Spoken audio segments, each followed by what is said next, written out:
ਬਿਸਮਿਲ੍ਲਾਹਿਰਰਹਿਮਾਨਿਰਰਹੀਮ अस्सलाम वालेकुम। ਇਹ ਸਾਡਾ ਭਰਾ ਆਂਦਾ ਕਿ ਇੰਗਲਿਸ਼ ਤੋਂ ਬਗੈਰ ਤਰੱਕੀ ਮੁਮਕਿਨ ਨਹੀਂ, ਇੰਟਰਨੈਸ਼ਨਲ ਲੈਂਗੁਏਜ सीखो वरना मजदूरी के अलावा कोई काम नहीं कर ਸਕੋਗੇ।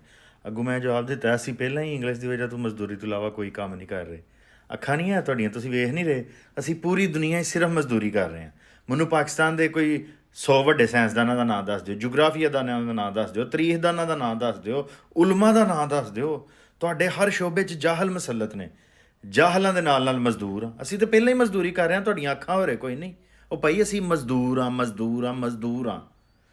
ਇਲਮ ਔਰ ਤਹਿਕੀਕ ਆਪਣੀ ਜ਼ੁਬਾਨ 'ਚ ਹੁੰਦਾ। ਸਭ ਤੋਂ ਪਹਿਲਾਂ ਤੁਸੀਂ ਤਹਿਕੀਕ ਕਰਨੀ ਹੁੰਦੀ ਹੈ ਆਪਣੀ ਜ਼ੁਬਾਨ 'ਚ ਔਰ ਆਪਣੀ ਤਾਰੀਖ 'ਤੇ। ਅਸੀਂ ਕਿੱਥੋਂ ਆਏ ਹਾਂ, ਅਸੀਂ ਕਿੱਥੇ ਖਲੋਤੇ ਹਾਂ ਅਤੇ ਅਸੀਂ ਕਿੱਥੇ ਜਾਣਾ। ਜਿਹੜੀਆਂ ਕੌਮਾਂ ਆਪਣੀ ਜ਼ੁਬਾਨ 'ਚ ਤਹਿਕੀਕ ਸ਼ੁਰੂ ਕਰਦੀਆਂ ਨੇ, ਆਪਣੀ ਜ਼ੁਬਾਨ ਦੇ ਉੱਤੇ, ਪੰਜਾਬੀ ਦੇ ਉੱਤੇ ਤਹਿਕੀਕ ਹੋਣੀ ਹੈ, ਵਾਰਿਸ ਸ਼ਾਹ, ਬੁੱਲੇ ਸ਼ਾਹ, ਸੁਲਤਾਨ ਬਹੂ, ਸਾਡੇ ਬਜ਼ੁਰਗਾਂ 'ਤੇ ਤਹਿਕੀਕ ਹੋਣੀ ਹੈ। ਉਦੋਂ ਬਾਅਦ ਇਲਮ ਦੇ ਫੁਹਾਰੇ ਫੁੱਟਣੇ ਨੇ, ਚਸ਼ਮੇ ਖੁੱਲ੍ਹਣੇ ਨੇ ਅਤੇ ਪਾਕਿਸਤਾਨ ਨੇ ਤਰੱਕੀ ਸ਼ੁਰੂ ਕਰ ਦੇਣੀ।